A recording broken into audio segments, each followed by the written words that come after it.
Good morning everyone.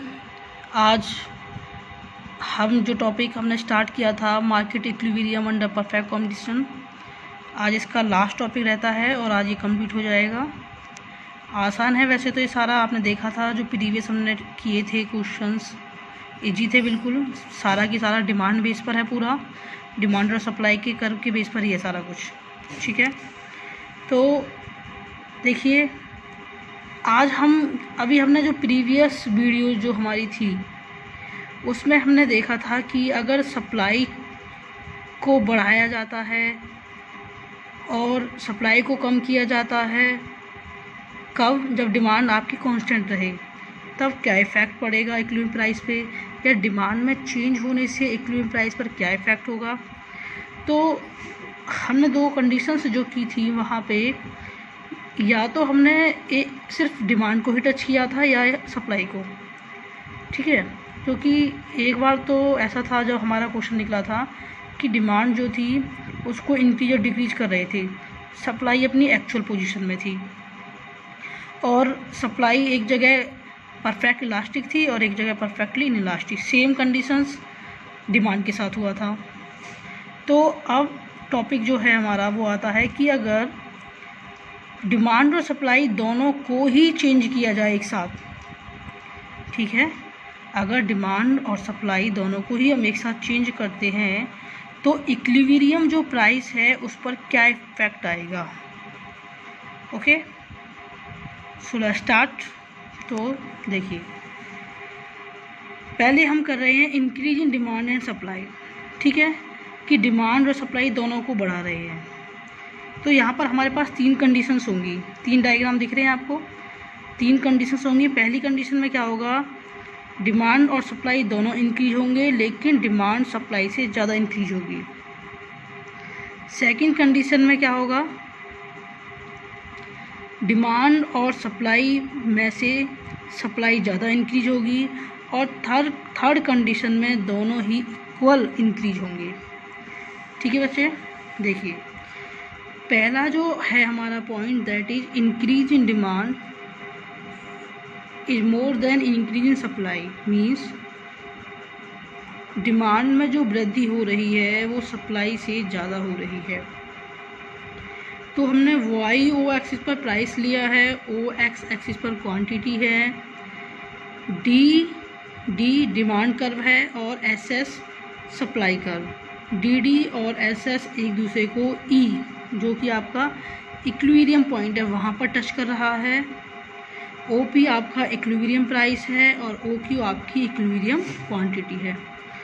अब देखिए, demand को भी बढ़ा रहे हैं हम और सप्लाई को भी बढ़ा रहे हैं, ठीक है, डिमांड और सप्लाई दोनों को बढ़ा रहे हैं।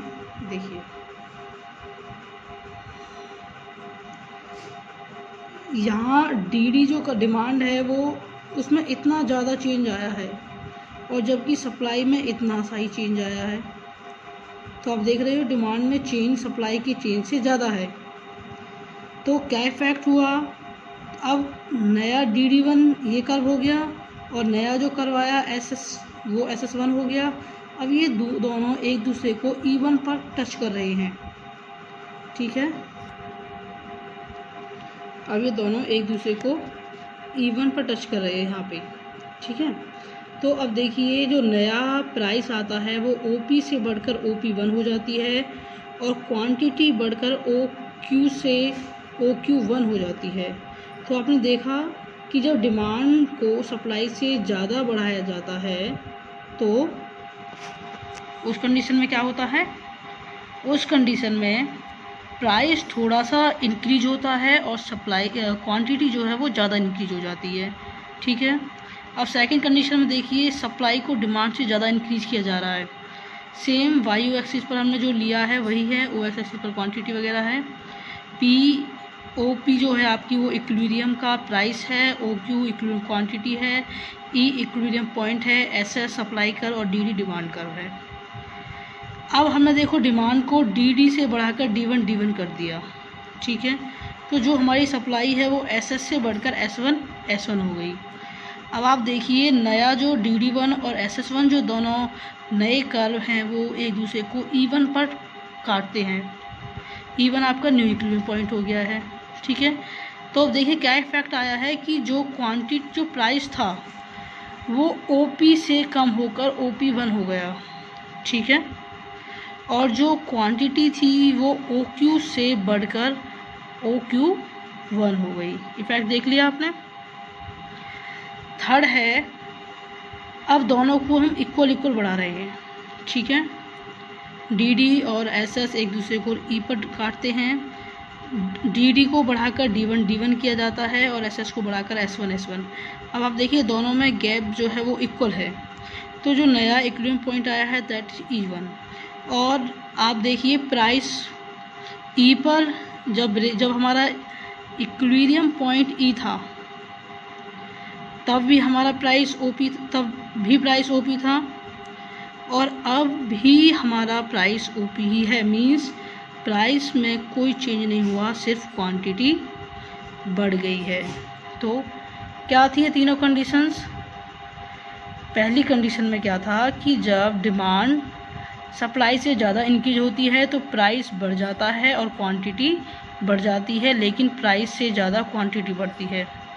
और जब सप्लाई को ज़्यादा बढ़ाया जाता है डिमांड की कंपेयर में तो प्राइस कम हो जाता है, क्वांटिटी बढ़ जाती है। कि सप्लाई को ज़्यादा बढ़ाएं तो सप्लाई बढ़ेगी तो क्वांटिटी बढ़ी जाएगी। और जब दोनों को इक्वल बढ़ाया जा रहा है तो प्राइस पर कोई इफेक्ट नहीं आता, सिर्फ क्वांटिटी जो है हमारी वही। ठीक है, तो डिमांड और सप्लाई दोनों को इक्वल इंक्रीज करने से प्राइस पर कोई इफ़ेक्ट नहीं होगा, सिर्फ क्वांटिटी बढ़ जाएगी। अब क्या है, अब दोनों को हम एक साथ डिक्रीज करेंगे, डिक्रीजिंग सप्लाई एंड डिमांड। ठीक है, सप्लाई और डिमांड दोनों को हम एक साथ डिक्रीज करेंगे। तो पहली कंडीशन में D > S मीन्स डिमांड को हम सप्लाई से ज़्यादा डिक्रीज करेंगे। DD आपका डिमांड कर्व है, SS आपका सप्लाई कर्व है। ठीक है, DD डिमांड कर्व है, SS हमारा सप्लाई कर्व है। ये दोनों एक दूसरे को E बिंदु पर डिडक्ट करते हैं, तो OP आपका इक्विलिब्रियम प्राइस है और OQ आपकी क्वांटिटी की मात्रा। तो देखिए डिमांड D से कम होकर D1 हो गई है और सप्लाई SS से कम होकर S1 हो गई है। अब ये नया जो डिमांड कर्व है और जो नई सप्लाई कर्व है वो एक दूसरे को E1 पर काटते हैं। तो अब हम इन दोनों को जब जॉइन करते हैं प्राइस और क्वांटिटी को, तो आप देखिए प्राइस OP से कम होकर OP1 हो गया है और क्वांटिटी OQ से कम होकर OQ1 हो गई है, लेकिन क्वांटिटी ज़्यादा कम हुई है प्राइस के कंपेयर में। ठीक है, सेकंड है हमारा, जब डिमांड और सप्लाई दोनों को इक्वल डिक्रीज किया जाता है। ठीक है, हम दोनों को इक्वल डिक्रीज करेंगे। डिमांड जो है हमारा वो DD से कम होकर D1 हो जाता है और SS हमारा SS से कम होकर S1 हो जाता है। ठीक है, तो देखिए प्राइस पर कोई चेंज नहीं हुआ, पहले भी प्राइस P था OP और अब भी प्राइस OP ही है। तो दोनों को इक्वल डिक्रीज करने से प्राइस पर कोई इफ़ेक्ट नहीं होगा, केवल जो क्वांटिटी है आपकी वो कम हो जाएगी। ठीक है, अब थर्ड पॉइंट इसका आता है जिसमें दोनों में हमने अब की बार सप्लाई को ज़्यादा डिक्रीज किया है डिमांड से। ठीक है, तो DD SS दोनों को E बिंदु पर डिडक्ट करते हैं। OP आपकी इक्विलिब्रियम प्राइस है, OQ इक्विलिब्रियम क्वांटिटी है। सप्लाई DD जो सप्लाई है वो डिमांड से ज़्यादा डिक्रीज होती है।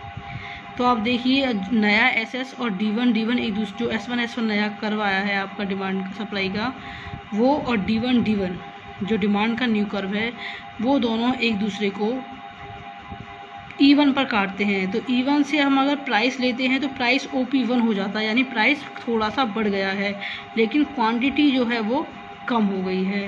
गेटिंग? तो देखिए क्या था इसका जो कंक्लूजन निकल के आया था वो ये था कि अगर सप्लाई और डिमांड दोनों को एक साथ डिक्रीज किया जाता है तो क्या कर्व की पोजीशन क्या आती है। अगर हम पहले डिमांड को ज़्यादा डिक्रीज करते हैं सप्लाई से तो प्राइस कम हो जाता है और क्वांटिटी और सप्लाई और डिमांड जो भी है वो कम हो जाती है, लेकिन क्वांटिटी ज़्यादा कम होती है। जब दोनों को इक्वल डिक्रीज किया जाता है तो प्राइस पर कोई इफेक्ट नहीं होता, केवल क्वांटिटी डिक्रीज होती है। और जब सप्लाई को ज़्यादा डिक्रीज किया जाता है डिमांड के कंपेयर में, तो प्राइस थोड़ा सा बढ़ जाता है, इंक्रीज हो जाता है, लेकिन क्वांटिटी जो है वो ज़्यादा कम हो जाती है। अब हमारा नेक्स्ट जो पॉइंट है that is market price and normal price. ठीक है, कि मार्केट प्राइस क्या होता है, बाजार कीमत क्या होती है, और नॉर्मल प्राइस सामान्य कीमत क्या होती है। देखिए, market price is the price of a commodity which prevails in a market at a particular time. जो एक विशेष समय में, यानी जो टाइम पीरियड चल रहा है उस टाइम पीरियड में जो प्राइस बाज़ार में है, यानी वस्तु की बाज़ार में एक निश्चित समय में जो कीमत है, दैट इज मार्केट प्राइस। ठीक है। नॉर्मल प्राइस क्या होता है, the price that prevails in the long period is known as normal price. वो प्राइस जो कि लंबे समय में, यानी जो लॉन्ग पीरियड में, दीर्घकाल में जो प्राइस मार्केट में है वो आपका नॉर्मल प्राइस है। ठीक है, वो नॉर्मल प्राइस है। नॉर्मल प्राइस जो होता है वो लॉन्ग रन में पाया जाता है, और जो मार्केट प्राइस होता है वो शॉर्ट रन में पाया जाता है। नॉर्मल प्राइस के बारे में थोड़ा सा और है एक्सप्लेन करने के लिए कि normal price is that price which tends to prevail in a market when full time is given to the forces of demand and supply to adjust themselves. आपको पता है, देखिए, जो लॉन्ग रन होता है वहाँ पर डिमांड और सप्लाई को हम जितना चाहे उतना इंक्रीज और डिक्रीज कर सकते हैं। ठीक है, तो उस टाइम वस्तु की अगर कीमत हमें इतनी नीड भी नहीं होती बढ़ाने की, क्योंकि अगर डिमांड उसकी ज़्यादा हो जाती है तो सप्लाई अवेलेबल होती है। तो नॉर्मल प्राइस लॉन्ग रन में होता है, और डिमांड और सप्लाई उस टाइम अपने आप को अच्छे से एडजस्ट कर सकते हैं, यानी अपने आप को बढ़ा और घटा सकते हैं। अब आता है नेक्स्ट टॉपिक हमारा, difference between market price and normal price, कि इन दोनों में डिफरेंस क्या है। पहला है टाइम पीरियड क्या है। देखिए, जो मार्केट प्राइस होता है, जो बाज़ार कीमत होती है, वो अल्पकाल शॉर्ट पीरियड में पाया जाता है, और जो नॉर्मल प्राइस होता है, जो सामान्य कीमत होती है, वो लॉन्ग पीरियड में पाया जाता है। ठीक है, शॉर्ट पीरियड में मार्केट प्राइस होता है और लॉन्ग पीरियड में नॉर्मल प्राइस। याद रखोगे कि जो अल्पकाल समय की अवधि होती है उस समय कौन सा प्राइस होता है, मार्केट बाजार कीमत। ठीक है, और जो दीर्घकाल होता है, दीर्घकाल में ध्यान रखना प्रॉफिट्स भी नॉर्मल होते हैं तो प्राइस भी नॉर्मल ही रहेगा। ओके। सेकेंड है effect of demand and supply, कि मार्केट प्राइस और नॉर्मल प्राइस का मांग और पूर्ति पर क्या इफेक्ट पड़ेगा। देखिए, मार्केट प्राइस पर जो ज़्यादा इफेक्ट पड़ता है वो पड़ता है डिमांड का। ठीक है, बाज़ार कीमत पर जो ज़्यादा असर पड़ता है वो मांग का पड़ता है, और नॉर्मल प्राइस पर सप्लाई का, क्योंकि जो डिमांड होती है वो शॉर्ट रन में तो कितनी भी हो सकती है, समय की कम अवधि में डिमांड तो कितनी भी की जा सकती है, लेकिन सप्लाई नहीं बढ़ा सकते हम। लेकिन नॉर्मल पीरियड जो है, नॉर्मल जो टाइम होता है लॉन्ग रन, जिसमें नॉर्मल प्राइस पाया जाता है, वहाँ पर लंबी अवधि होने की वजह से सप्लाई को बढ़ाया जा सकता है। इसलिए सप्लाई पे का इफेक्ट पड़ता है नॉर्मल प्राइस पर, और डिमांड का इफेक्ट पड़ता है मार्केट प्राइस पर। थर्ड है चेंज मीन्स होता है बदलाव, परिवर्तन। बाजार कीमत में परिवर्तन होते रहते हैं, ये कम या अधिक होती है, जबकि सामान्य कीमत जो होती है वो स्थिर रहती है।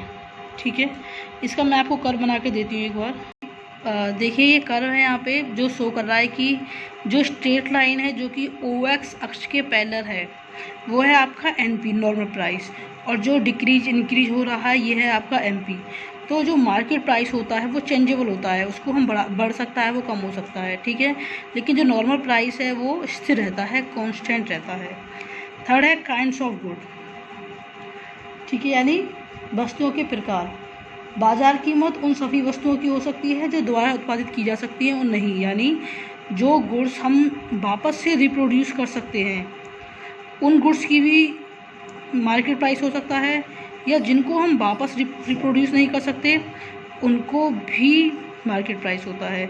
लेकिन नॉर्मल प्राइस सिर्फ उन्हीं गुड्स का होता है जिन्हें वापस से उत्पादित किया जा सकता है, रिप्रोड्यूस किया जा सकता है। नेक्स्ट पॉइंट आता है रियल एंड एक्सपेक्टेड प्राइस, वास्तविक तथा संभावित कीमत। देखिए, जो बाजार कीमत होती है उसकी रियल प्राइस होता है, वो एक्चुअल प्राइस होता है, और जो नॉर्मल प्राइस होता है वो अनुमानित भी हो सकता है। नॉर्मली हम कह सकते हैं कि बाज़ार कीमत वास्तविक कीमत है, क्योंकि यह बाज़ार में पाई जाती है। क्योंकि आप बाज़ार में जाके देखोगे तो जो प्राइस मिलेगा वो मार्केट प्राइस होगा, जबकि जो सामान्य कीमत होती है संभावित कीमत हो सकती है, क्योंकि इसकी फ्यूचर में होने की संभावना होती है। नेक्स्ट है प्रॉफिट एंड लॉस। बाज़ार कीमत पर एक उत्पादक को लाभ हानि दोनों हो सकती हैं, प्रॉफिट एंड लॉस दोनों हो सकते हैं, लेकिन नॉर्मल प्राइस पर सिर्फ नॉर्मल प्रॉफिट होते हैं, लॉस नहीं होता। और लास्ट पॉइंट है इसका इक्विलिब्रियम, संतुलन। बाज़ार कीमत का संतुलन अस्थायी घटनाएं जो होती हैं उन पर आधारित होता है। ठीक है, बाज़ार कीमत जो होती है उसका संतुलन अस्थायी घटनाओं पर परिणाम होता है, और जबकि आपकी जो ये सामान्य कीमत होती है यह मांग और पूर्ति के स्थायी संतुलन से होती है, क्योंकि नॉर्मल प्राइस पाया जाता है लॉन्ग रन में, और लॉन्ग रन में प्राइस पे इफ़ेक्ट पड़ता है सप्लाई और डिमांड दोनों का। ठीक है, अब हमारा आता है नेक्स्ट टॉपिक कि टाइम पीरियड्स के अकॉर्डिंग इक्विलिब्रियम प्राइस और इक्विलिब्रियम पॉइंट पर क्या इफ़ेक्ट आएगा। तो पहला है हमारा very short period. Very short period means अति अल्पकाल, जो समय बहुत कम समय अवधि होती है। वेरी शॉर्ट पीरियड होता है अति अल्पकाल। अति अल्पकाल समय की बहुत कम अवधि होती है। ठीक है, इस समय अवधि में डिमांड तो बढ़ सकती है, घट सकती है, लेकिन सप्लाई को हम उसके स्टॉक तक ही बढ़ा सकते हैं जितना हमारे पास स्टॉक है। एग्जाम्पल के लिए हमारे पास 10 बेल्स हैं कपड़ों की, और उसमें से हम 7 बेल्स पहुंचा देते हैं मार्केट में, सप्लाई कर देते हैं, और उसकी डिमांड बढ़ जाती है, तो हम सिर्फ 3 जो बेल्स हमारे पास रखी हुई हैं वही मार्केट में सप्लाई कर सकते हैं, बाकी हम नई नहीं बना सकते क्योंकि टाइम पीरियड कम है। तो वेरी शॉर्ट जो पीरियड है यहाँ पर जो इफ़ेक्ट पड़ता है वो डिमांड का पड़ता है कि डिमांड ज़्यादा या कम हो सकती है। अब देखिए कर्व के थ्रू समझाया गया है। वाई एक्सिस पर हमने प्राइस लिया है, ओ एक्स अक्ष पर क्वांटिटी है। ठीक है, ऐसे सप्लाई कर्व है। आपको पता है कि जो वेरी शॉर्ट पीरियड होता है वहाँ पर सप्लाई जो होती है वो ओ वाई के पैरेलल होती है, बेलोजदार होती है। तो डी डी हमारा यहाँ पर डिमांड कर्व है, तो एस एस को डी डी ई पॉइंट पर डिडक्ट कर, ई पॉइंट पर काटता है। ओ पी इक्विलिब्रियम प्राइस है और ओ एस आपकी इक्विलिब्रियम सप्लाई। देखिए हमने डिमांड को बढ़ा के डी डी से D1 कर दिया, तो प्राइस इंक्रीज हो गया, E1 न्यू इक्विलिब्रियम पॉइंट हुआ है E1, OP1 न्यू प्राइस हो गया है। अब हमने डिमांड को डिक्रीज किया है D से D2, तो क्या इफ़ेक्ट आया है। देखिए प्राइस OP से कम होकर OP2 हो गया है। ठीक है, तो वेरी शॉर्ट पीरियड में डिमांड के बढ़ने पर प्राइस बढ़ जाता है और डिमांड के कम होने पर प्राइस के कम होने की संभावना होती है, और जो सप्लाई का कोई इफ़ेक्ट नहीं होता उस पर, सप्लाई कर्व बेलोजदार होता है। सेकंड है हमारा शॉर्ट पीरियड, अल्पकाल। शॉर्ट पीरियड टाइम अवधि कम है, लेकिन ये वेरी शॉर्ट से ज़्यादा होता है। ठीक है, short period is the period of time during which production can be increase only through the applications of variable factors. Short period में प्रोडक्शन को बढ़ा सकते हैं, सिर्फ कितना बढ़ा सकते हैं, जितना हमारे पास वेरिएबल फैक्टर हैं। आपने प्रोडक्शन का लॉ किया था, उसमें क्या था कि तो शॉर्ट पीरियड जो होता है अल्पकाल, आपने प्रोडक्शन का लॉ पढ़ा था कि जो फैक्टर्स होते हैं, रिटर्न्स टू फैक्टर, वो अप्लाई होते हैं शॉर्ट पीरियड में। और शॉर्ट पीरियड में प्रोडक्शन के जो फैक्टर्स होते हैं सारे फिक्स होते हैं, केवल एक फैक्टर वेरिएबल होता है। और अगर हमें प्रोडक्शन को बढ़ाना या घटाना है तो हम उन्हीं वेरिएबल फैक्टर की हेल्प से बढ़ा घटा सकते हैं। ठीक है, तो शॉर्ट पीरियड है, हम प्रोडक्शन बढ़ा सकते हैं, सप्लाई बढ़ सकती है वेरिएबल फैक्टर की हेल्प से। तो एसएस जो आपका एक्चुअल सप्लाई कर्व होता है वो आपका एसएस कर्व होगा, डीडी आपका डिमांड कर्व होगा। अब हम जब डिमांड को बढ़ाते हैं तो आप देखिए प्राइस बढ़ जाएगा, और डिमांड को कम करते हैं तो प्राइस कम हो जाएगा। थर्ड आता है लॉन्ग पीरियड। लॉन्ग पीरियड जो है वो समय की लंबी अवधि होती है। तो यहाँ पर सप्लाई का इफ़ेक्ट ज़्यादा पड़ता है क्योंकि हम सप्लाई ज़्यादा अवेलेबल करा सकते हैं, ठीक है। तो यहाँ पर नॉर्मल आपके पास प्रॉफिट्स होते हैं अगर डिमांड देखिए पहले इसका मीनिंग पढ़ लेते हैं एक बार। It is a time period of time when supply can fully adjust itself to change in demand, ठीक है। कि प्रोडक्शन के जो फैक्टर्स होते हैं यहाँ पर सारे के सारे वेरिएबल होते हैं, तो सप्लाई यहाँ पर एडजस्ट कर लेती है, डिमांड के अकॉर्डिंग अपने आप को बढ़ा लेती है। तो जब डिमांड जितनी है अगर उतनी सप्लाई हो जाती है तो प्राइस के बढ़ने के चांसेस नहीं होती। और वैसे भी हमने पढ़ा था कि लॉन्ग रन में जो प्रॉफिट्स होते हैं दैट इज़ नॉर्मल। तो आपको ये टॉपिक समझ में आया, ये पॉइंट कि वेरी शॉर्ट पीरियड में किस तरह से होता है इक्विलिब्रियम प्राइस और शॉर्ट में और लॉन्ग में। नेक्स्ट है हमारे पास कंट्रोल प्राइस। क्या होता है कंट्रोल प्राइस? देखिए नियंत्रण कीमत होती है, इसको बोलते हैं हिंदी में। कंट्रोल प्राइस वो प्राइस होता है जो कि गवर्नमेंट के द्वारा फिक्स किया जाता है इक्विलिब्रियम प्राइस से नीचे, ठीक है। जो इक्विलिब्रियम प्राइस आप जानते हो जहाँ पर जिस प्राइस पर किसी वस्तु की डिमांड उसकी सप्लाई के इक्वल होती है वो आपका इक्विलिब्रियम प्राइस होता है। तो क्या होता है जो प्रोड्यूसर्स होते हैं ये लोग प्रॉफिट्स कमाने, अब जब ये प्रोडक्शन करते हैं तो प्रॉफिट्स कमाने के लिए ये कई बार कोशिश करते हैं कि इनके प्रोडक्ट की कीमत ज़्यादा रखी जाए। लोग ज़्यादा भी रखते हैं लेकिन गुड्स की वजह से, उनकी उपयोगिता की वजह से थोड़ा सा चेंज हो जाता है उनका प्राइस। तो जब वो प्राइस को ज़्यादा रखते हैं तो फिर गवर्नमेंट को वहाँ पर इंटरफेयर करना पड़ता है। जो हमारी बेसिक नीड्स की ज़रूरतें, बेसिक नीड्स की वस्तुएं जो होती हैं, हमारी जो बेसिक नीड्स की वस्तुएं होती हैं उनके प्राइस पर ज़्यादा कंट्रोल किया जाता है, क्योंकि प्रोड्यूसर अपने प्रॉफिट कमाने के चक्कर में वो प्राइस को बढ़ा सकता है लेकिन सभी लोगों तक वो पहुंच जाए, जो पुअर पीपल्स हैं बेचारे वो भी उनको आसानी से ले सकें, इस वजह से गवर्नमेंट आकर इंटरफेयर करती है प्राइस में। तो जितना प्राइस इक्विलिब्रियम प्राइस होता है, जो संतुलित कीमत होती है, उससे कम पर ये प्राइस डिसाइड किया जाता है। नेसेसरी जो कमोडिटीज़ होती हैं ताकि वो सभी लोगों तक पहुंच जाएं, इस वजह से प्राइस में हस्तक्षेप करना पड़ता है गवर्नमेंट को और एक नियंत्रण कीमत लागू करनी पड़ती है। सेकंड आता है सपोर्ट प्राइस, समर्थन कीमत। ये जो प्राइस होता है ये गवर्नमेंट के द्वारा इक्विलिब्रियम प्राइस से ऊपर रखा जाता है और मोस्टली क्योंकि फार्मर्स के लिए ज़्यादा होता है। ये फार्मर्स को अपनी जो उन्होंने मेहनत की है उससे वो थोड़ा लाभ कमा सके। तो जितना इक्विलिब्रियम प्राइस निकल के आता है, डिमांड और सप्लाई जिस प्राइस पर इक्वल होती हैं, गवर्नमेंट थोड़ा सा प्रॉफिट देने के लिए फार्मर्स को प्राइस इस जो है इक्विलिब्रियम प्राइस से ऊपर डिसाइड करती है, दैट इज़ सपोर्ट प्राइस। तो अब पढ़ते हैं हम, लास्ट पॉइंट रहते हैं इसका, सीलिंग प्राइस उच्चतम कीमत और फ्लोर प्राइस न्यूनतम कीमत। हमने जो अभी कंट्रोल प्राइस और सपोर्ट प्राइस पढ़े थे वो सीलिंग प्राइस और फ्लोर प्राइस से ही थे, क्योंकि सपोर्ट प्राइस और जो कंट्रोल प्राइस है ये गवर्नमेंट के द्वारा डिसाइड किया जाता है। सीलिंग प्राइस और फ्लोर प्राइस होते हैं ये प्रोड्यूसर के अपने प्राइस होते हैं। तो पहले हम पढ़ते हैं कि सीलिंग प्राइस क्या होती है।